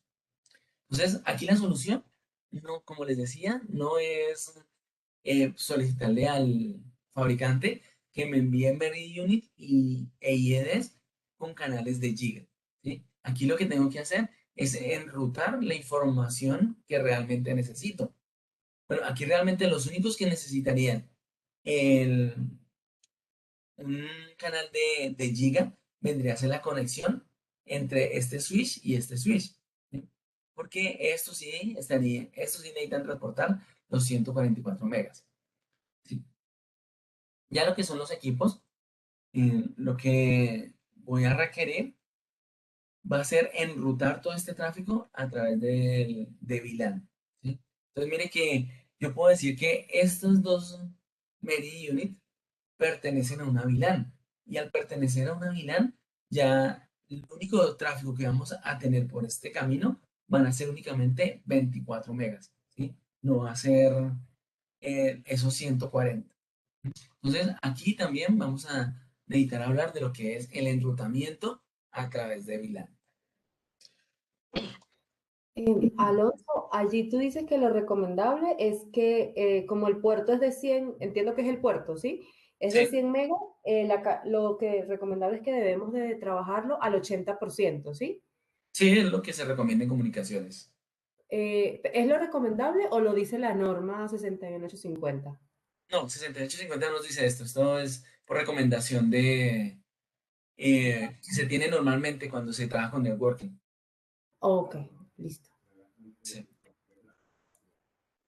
Em, Perdón, la norma no nos dice nada de sobre cuánto se deben cargar los switches a nivel del bus de proceso y de bus de estación. no, no, aquí no, no nos Oh, establece esa parte. Bueno, y normalmente ese 80% se habla a nivel de networking, porque ya a este nivel, digamos, la CPU de los equipos empiezan a saturarse y pueden llegar a perder paquetes, ¿sí? O sea que es más como por cuestión práctica que por cuestión de normalización. ok. Sí. Eh, bueno, cuando hablamos ya de que todos la parte de los datos críticos están sobre comunicaciones, pues estamos poniendo como el corazón de nuestro sistema sobre algo que puede llegar a fallar. Entonces, algo que va a ser muy importante va a ser el monitoreo de la información, ¿ok? A nivel de 6850, nos habla de que se puede utilizar lo que es el SNMP, ¿sí? Que es un protocolo que tiene hace mucho tiempo, aunque la norma únicamente lo refiere, ¿sí? O sea que en alguna parte nos dice puede utilizar SNMP, pero como tal no lo explica ni tiene consideraciones puntuales con respecto a este tipo de protocolo. La otra forma en que podemos hacer el monitoreo es a través de lo que son los MMS, ¿sí? Entonces, los equipos hoy en día me permiten, bueno, algunos de los equipos eh, me permiten tener MMS en los switches de comunicación, en donde básicamente lo que se hace es como poner la información de SNMP sobre los nodos lógicos de MMS para publicar estos datos sobre el canal de comunicaciones, ¿sí? Bueno, esto también lo vamos a ver más adelante, pero básicamente como la labor fundamental de monitoreo es que cuando nosotros trabajamos aquí en una red con PRP o con HCR y se nos llega a dañar este canal, pues que se me dañe este canal de acá, entonces aquí tenemos una redundancia, ¿sí? En donde todos los equipos están recibiendo información por este lado y por este otro lado, ¿sí, no? Vendría a ser lo que nos habla PRP y también HCR, ¿no? Lo recibimos por los dos lados. Entonces, si se me llega a dañar ese canal de comunicación, pues de todas formas seguimos recibiendo la información por el otro lado y no nos damos cuenta de que tuvimos una falla. Y eso es peligroso, porque en el momento que, como no nos dimos cuenta que esto falló, a los 8 días, a los 15 días, todo esto siguió funcionando, pero todo está funcionando a través de un solo canal de comunicaciones. O sea que si esto se llega a dañar después, pues ya vamos a perder todo el sistema y lo vamos a perder durante pues, un tiempo considerable mientras se recupera alguno de los dos equipos, alguno de los dos canales. Entonces, aquí es muy importante ese monitoreo constante, ¿sí? Porque podemos tener una falla y no darnos cuenta de que nuestro sistema está funcionando a media marcha, porque de todas formas vemos que todo está bien. ¿Mm? Entonces, es muy importante esa parte del monitoreo. ¿Mm? Vamos a tener una parte donde vamos a hablar de SNMP, cómo funciona, cuál es la información importante que podemos sacar de acá y también de la parte de los MMS enfocado a lo que son los switches de comunicación para traer la información basada en los MIPS.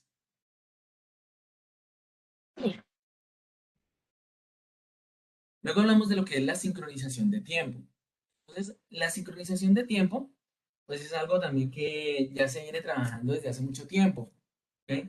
Entonces, cuando hablábamos, digamos, de NP3, de 104, siempre hemos hablado de sincronización de tiempo, para poder tener el momento, tener claro el momento en que suceda un evento para poderlo registrar. ¿Sí? Pero digamos que aquí lo que cambia es la precisión del sistema. Normalmente hemos trabajado, digamos, con lo que es IRIC-B y con lo que es NTP. ¿Sí? Entonces, principalmente lo que es NTP funciona bien y es fácil de implementar porque está sobre la misma red, pero tiene un tiempo de sincronización con tiempos de errores alrededor de unos 1, 2 milisegundos, ¿sí? Entonces, es un tiempo bueno, ¿sí? Es un tiempo de tiempo de error bueno, porque normalmente los eventos que tenemos en la estación se pide que se tenga una precisión de 1 milisegundo, ¿sí? Entonces, con NTP podemos lograr esa precisión.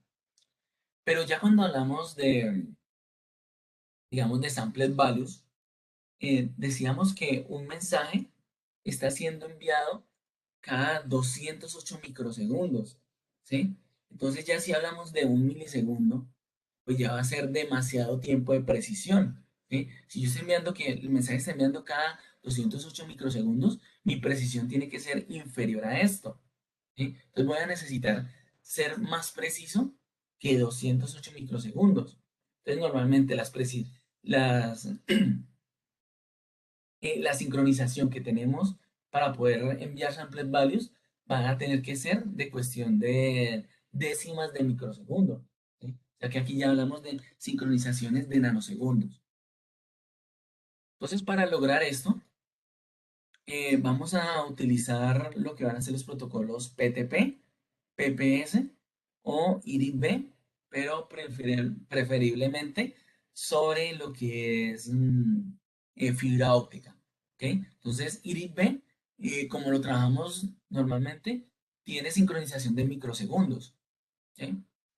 Pero ya si se trabaja sobre fibra óptica, puede tener ya precisión de unos 100, 200 nanosegundos.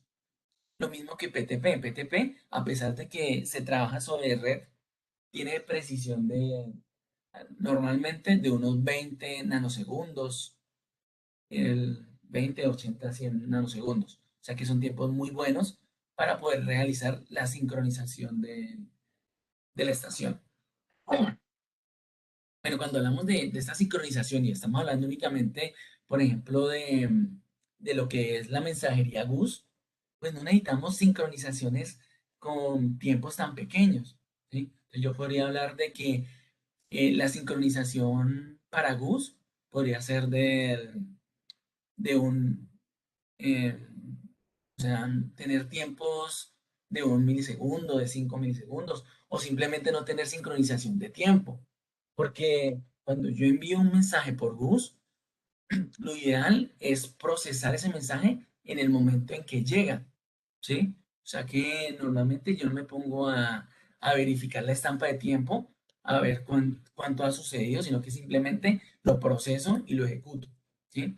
Entonces, cuando hablamos de, de la mensajería de GUS, puede que no, ni siquiera necesite tener sincronización de tiempo, ¿ok? Esto va a ser principalmente para la parte de samples varios. Bueno, ¿cómo funciona esta parte de PTP? El, el funcionamiento es muy parecido a lo que es el NTP, ¿sí?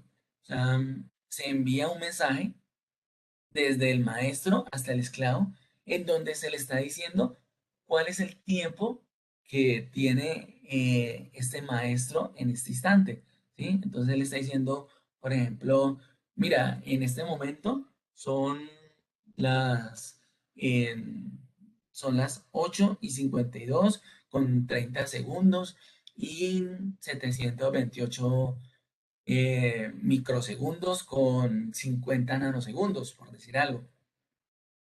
Entonces, ese tiempo es enviado en un mensaje, ¿sí? Y después de que se envía este mensaje, hay una respuesta solicitando cuánto es cuánto es la latencia que tiene nuestro canal, ¿sí? Porque dependiendo el tipo de conexión que estemos utilizando, si es cobre o si es fibra, si el tipo de switches que vamos a tener, cuántos switches tenemos en la mitad, vamos a tener un retardo diferente, ¿ok? Entonces lo que hace aquí el esclavo es hacer la solicitud de ese retardo, ¿ok? Y lo que hace el maestro es calcular cuánto es el retardo de este mensaje con bueno, con la estampa de tiempo de este mensaje, del segundo mensaje que tenemos acá cuando se envía esto y del último mensaje cuando llega aquí a este lado. ¿Ok? Entonces, con todos estos mensajes logramos saber cuánto es el delta que se demora en salir desde este equipo hasta este equipo. Bueno, entonces, esto es muy parecido a lo que hacíamos con NTP, ¿sí? Los dos procesos son parecidos. O sea, se envía una sincronización y se calcula cuánto es el tiempo en, en estos mensajes. Entonces, la diferencia que tenemos con PTP es que cuando hablamos de NTP, el reloj está dentro de la misma CPU. ¿Sí? Entonces la CPU es el que pone la estampa y cuando sale al canal de comunicaciones, el- tenemos como un error que depende de lo que es la CPU, de lo que es la electrónica, de lo que es la temperatura, ¿sí? Entonces hay varios factores que, que afectan a esa estampa del tiempo. Mientras que con PTP tenemos algo que es el oro fechado, que lo que permite es que la estampa de tiempo se le adiciona al paquete en el momento que sale de la tarjeta de red. O sea que no es la CPU la que coloca esa estampa de tiempo. Por lo tanto, tenemos que tener un hardware que es especializado en poner estampa de tiempo, ¿sí? Mientras que en NTP no, puede ser cualquier tipo de hardware, porque el quien hace toda esa parte del tiempo es la CPU que es general a cualquier proceso. Y eso es lo que permite que el proceso de PTP sea tan preciso. ¿Ok? Además de que vamos a tener diferentes tipos de relojes cuando hablamos de PTP. ¿Sí? Vamos a tener relojes Grandmaster que obtienen la información de un elemento externo. Vamos a tener relojes ordinarios que vienen a ser los equipos que normalmente utilizan a los Grandmaster, como vienen a ser los IEDs. Podemos tener relojes transparentes que hacen el cálculo del, del canal de comunicaciones, ¿sí? Entonces aquí el Grandmaster nos dice cuál es la hora actual y el reloj transparente nos permite saber cuántos nanosegundos se demoró en atravesar este mensaje por esta ruta, ¿sí? Y al saber, y al tener este tiempo, pues vamos a poder hacer, em, bueno, como poder obtener el tiempo real, ¿no? También tenemos relojes de borde, en donde estos relojes de borde nos permiten aislar diferentes segmentos de diferentes dominios dentro de nuestro sistema o tener grandes regiones, como por ejemplo eh, diferentes subestaciones, cada uno con su propia zona horaria. Y en caso de que alguno de estos falle, poder trabajar con el otro, con otra zona o con otro dominio. Entonces, todos estos tipos de relojes que tenemos acá, lo que llevan es a tener una precisión en nuestro sistema horario, ¿ok? En donde decimos que esa precisión es alrededor de unos 80, 100 nanosegundos. Bueno, todo esto lo vamos a desglosar después, ¿no? Aquí simplemente le estoy dando como las características generales de estas comunicaciones. Bueno, en cuanto a lo que es la seguridad, no lo vamos a tocar en esta capacitación, porque pues esto ya es más de un tema de ciberseguridad, ¿sí? O sea, es un tema que es más extenso a simplemente los protocolos que aquí se utilizan. Porque cuando hablamos de ciberseguridad, em, el tema que es más vistoso es la defensa en profundidad, en donde lo que se busca es ir adicionando diferentes capas de seguridad a nuestros procesos, ¿ok? En donde la primera capa que utilizamos para poder darle seguridad a nuestro sistema, pues viene a ser la de aislar en forma física lo que es la red de estación y la red de proceso. Entonces, aquí vamos a necesitar utilizar diferentes herramientas a nivel de comunicaciones para poder darle seguridad a nuestro sistema. ¿Ok? Entonces, donde podemos hablar de lo que es el- la parte de las VLAN, las partes de túneles grep, la parte de firewall, la parte de IPS, la parte de defensa a nivel de capacitaciones, ¿no? Porque claro, yo puedo tener el mejor firewall, tener todo bien segmentado, tener toda mi separación física, pero si resulta que no hay, eh, no hay una educación a nivel de seguridad, puede ser que un operador llegue y encuentra una, una memoria en el parqueadero, la conecta a nuestro sistema y tenía un troyano que infectó un equipo y con el tiempo el que logró infectar el equipo empezó a subir privilegios hasta que llegó, digamos, a la IHM principal, pues llegó a algún lado, ¿sí? Entonces, en toda la seguridad que nosotros tengamos, si todo no está correctamente planificado y escalonado, puede que el eslabón más débil quiebre nuestro sistema. ¿Ok? Entonces, esta parte de ciberseguridad básicamente es un tema independiente que debe tomarse pues ya a nivel de comunicaciones. Entonces, mire, por ejemplo, aquí tenemos un sistema en donde para poder tener acceso a los diferentes elementos como son, por ejemplo, el SCADA, lo que es mantenimiento, lo que es la parte de operación, se utilizan diferentes VPNs, que todo esto viene a través de un canal físico, que debería ser un canal también seguro, ¿ok? Para poder acceder a lo que es la subestación.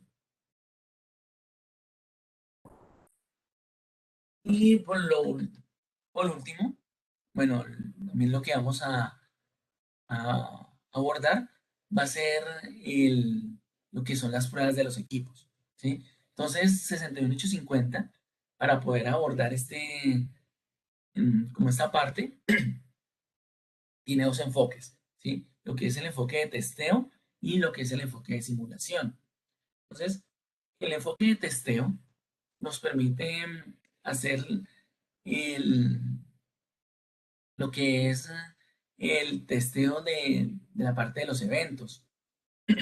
Y por ejemplo, yo tengo aquí que este relé está enviando un mensaje bus a mi sistema.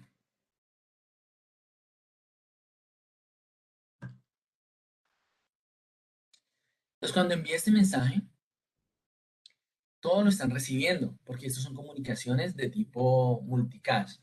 ¿Listo?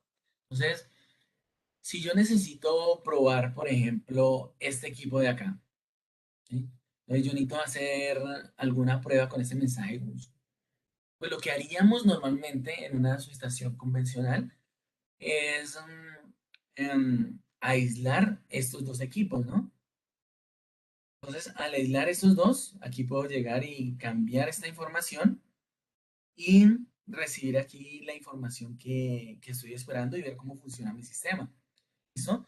Pero resulta que como estamos haciendo esto por comunicaciones, esto aquí se ha creado un tejido, ¿sí? En donde si yo aíslo este equipo, estas otras bahías que tengo acá están esperando la información de este mensaje bus, ¿sí? Y al aislarlo, pues estaría indisponiendo todos los equipos que tengo relacionados a este mensaje.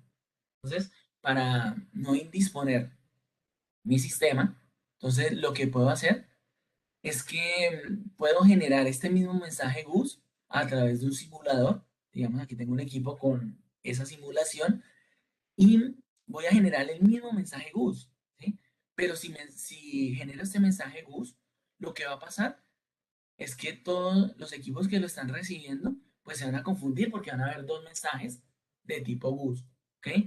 Y no van a saber a cuál de los dos mensajes hacerle caso, ¿sí? Porque básicamente los dos mensajes van a ser iguales. Entonces, para poder diferenciar este mensaje, el mensaje de testeo se le coloca una bandera en donde ya se sabe que ese mensaje está siendo testeado, ¿sí? Y cuando los equipos reciben esta información en, digamos, este relé de acá, mire, está recibiendo el mensaje real, que vendría a ser el verde, y el testeado, que vendría a ser el cafecito. Entonces, él sabe que el mensaje que él está esperando es el real, o sea, el de proceso. Por lo tanto, solamente va a leer el verdecito, el de proceso. El café también está llegando, pero él sabe que es de testeo, por lo tanto, no lo va a utilizar. Entonces, él va a seguir utilizando el mensaje que viene desde el origen, ¿sí? Pero este otro equipo, yo lo voy a colocar en forma de testeo. Entonces, en el momento que yo coloco este equipo en forma de testeo, él ya no le interesa el mensaje real, sino que va a utilizar el mensaje de testeo. Entonces, aquí voy a tener que dentro de la red estaría utilizando dos mensajes, pero este equipo que está en forma de testeo solamente está utilizando el que estoy generando para ese fin y el resto de equipos sí están utilizando los mensajes reales. ¿Ok? En estos momentos ya veremos cómo funciona bien todo esto. Y lo mismo tendríamos por acá con lo del modo simulado. Entonces, el modo simulado lo vamos a utilizar para la parte de samples values. Entonces, cuando yo genero un mensaje de samples values, por ejemplo, este CT que tengo acá, está enviando un mensaje de samples values, lo están recibiendo todos los equipos que están en la red. Porque como les decía, esto es de tipo samples values, es de tipo multicast, perdón. Entonces, si yo quisiera que no lo reciban todos, sino que solamente lo reciban algunos equipos, digamos estos tres de acá, entonces ya tendría que hacer los que les comentaba, ¿no? Hacer el ruteo de esto a través de lo que son las VLAN. Bueno, pero bueno, si no están allá, decíamos que este mensaje va a ser recibido por todos los equipos, ¿sí? Y si yo quiero que solamente este equipo de acá hacer algún tipo de prueba, ¿sí? Por ejemplo, quiero probar una protección. Entonces, lo que se haría normalmente en un entorno real vendría a ser aislar este equipo de lo que es el CT y el PT, ¿no es cierto? Entonces, a través del bloque de pruebas, conectar la maleta que me aísla este CT real y me estaría conectando mi maleta de pruebas. Pero entonces eso yo no podría hacer, porque si yo hago eso tendría que hacerlo acá afuera, aquí en la Merge Unit, y estaría alterando la medición para todos estos equipos que están leyendo esta información. O sea que en el momento de indisponer esta bahía, tendría que indisponer todas las bahías que están asociadas a esta mensajería. Entonces, puedo hacerlo algo muy parecido a lo que se hace con la parte de la mensajería bus. Entonces, a través de un simulador, normalmente una maleta de inyección, puedo llegar y enviar este mismo mensaje de samples varios. O sea, vendría a ser igualito, vendría a tener la misma forma, los mismos nombres, pero lo único que lo diferencia es una bandera en la cual me está diciendo que este es un valor simulado. ¿Ok? Entonces, cuando llegue esta información al relé, el relé sabe cuál es el valor real y cuál es el valor que está siendo simulado. Y los relés que no están en forma simuladas van a leer la información a través del proceso y, y el equipo que yo lo puse como simulado, o sea que lo forcé a ser simulado, va a leer la información de la maleta de pruebas. ¿Ok? Entonces, miren que aquí yo podría hacer esa generación en forma, todo por comunicaciones, ¿sí? Pero pues también se podría hacer el, las pruebas como se viene haciendo normalmente. O sea que yo conectaría mi maleta de pruebas aquí y generar voltajes y corrientes a la Merge Unit o al CT inteligente y a partir de ahí hacer mis pruebas, ¿no? Pero como les digo, tendríamos que indisponer todos los equipos que lean la información de estos dispositivos. Bueno, y ahí a grosso modo es lo que vamos a ver esta semana, ¿sí? O sea, todos estos temas que les he hablado aquí en forma como muy subjetiva, es lo que vamos a trabajar durante la capacitación. ¿Alguna duda, alguna pregunta hasta ahora?